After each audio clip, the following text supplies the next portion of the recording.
Je pense que ce qui s'est passé hier à Addis Abeba, à l'occasion de cette plénière, au cours de laquelle le président Macky Sall a passé le témoin au président Azali, est quelque chose d'assez révélateur sur comment l'Afrique a accueilli et a jugé ce mandat du président Macky Sall.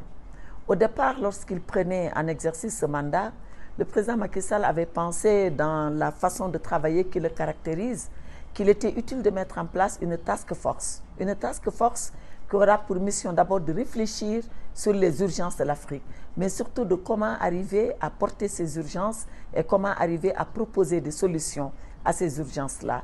Je pense que c'était déjà une méthode assez originale pour un leader politique de cette trempe de pouvoir mettre en place une équipe d'experts, de s'appuyer sur cette équipe et finalement de profiler les solutions. Et cela a donné des résultats. Ça a donné un résultat double. D'abord, dans ce qu'on n'est pas allé par la forme sur toutes les questions et sur tous les problèmes. Il a pensé que certains étaient fondamentaux et il les a choisis. Les infrastructures en font partie. Le changement climatique en fait partie. Également, le financement de nos économies en fait partie. Mais ce leader politique de cette trempe, de pouvoir mettre en place une équipe d'experts, de s'appuyer sur cette équipe et finalement de profiler les solutions. Et cela a donné des résultats. Ça a donné un résultat double. D'abord, dans ce qu'on n'est pas allé par la forme sur toutes les questions et sur tous les problèmes.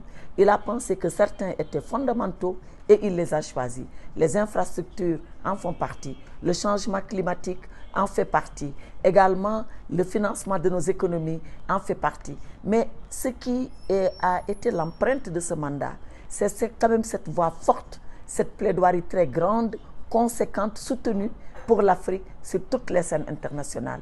Il l'a dit hier sur la gouvernance mondiale et aujourd'hui, l'Afrique va aller au G20 et occuper un siège permanent à l'instar des grandes économies, des 20 premières économies du monde.